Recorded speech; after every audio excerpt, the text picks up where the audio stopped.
सर्वेभ्यो नमः। देववाणी संस्कृतम YouTube channel में आप सभी का हार्दिक अभिनंदन। मित्रों, संस्कृत न्याय श्रृंखला में आज 45वां न्याय लेकर के उपस्थित हुए हैं। न्याय है आपका नष्टाश्वदग्ध रथ न्याय। इसका अर्थ है नष्टाश्व माने खोए हुए घोड़े और दग्ध रथ माने जला हुआ रथ के संबंधित न्याय।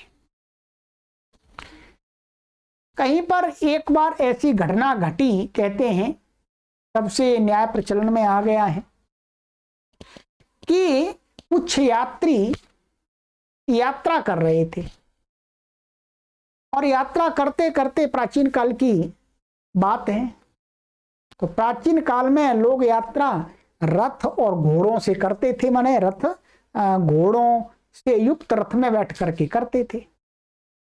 तो कुछ यात्री दो रथों में बैठ करके यात्रा कर रहे थे घोड़ों के साथ।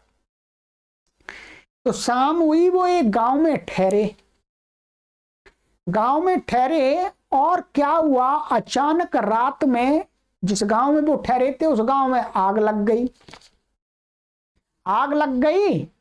तो आग लगने के बाद में बुझी, परंतु क्या हुआ, वो जो दो रथ थे उसमें से जो दो मालिक थे उनके, तो एक के घोड़े लुप्त हो गए, अर्थात भाग गए। अग्नि के कारण से कहीं भाग गए जंगल में।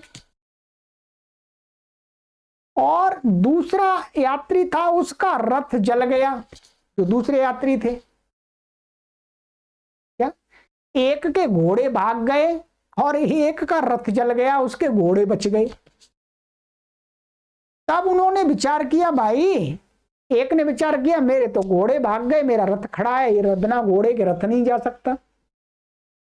और दूसरे ने विचार किया कि मेरा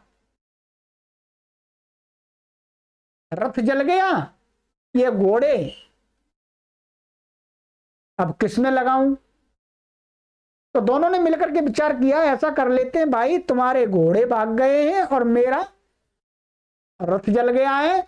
मेरे पास में घोड़े हैं, तुम्हारे पास में रथ है, तो मेरे घोड़ों को तुम अपने रथ में ले लो और इसी पर बैठ करके यात्रा करते।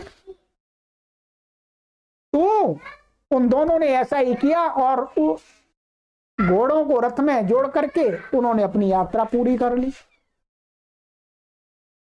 तो इसका प्रयोग वहां होता है कि जहां पर लोग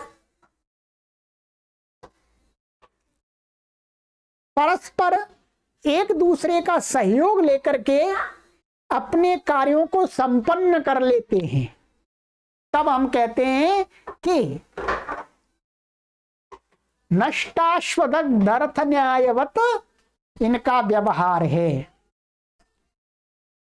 कोई वस्तु मेरे पास में नहीं है और कोई वस्तु दूसरे के पास में नहीं है, दोनों मिलकर के उससे काम निकाल ले। ये बुद्धिमान लोगों की नीति है। चलिएगा, हमें ऐसा ही करना चाहिए, परस्पर मिलकर के अपने कार्यों की सिद्धि करनी चाहिए।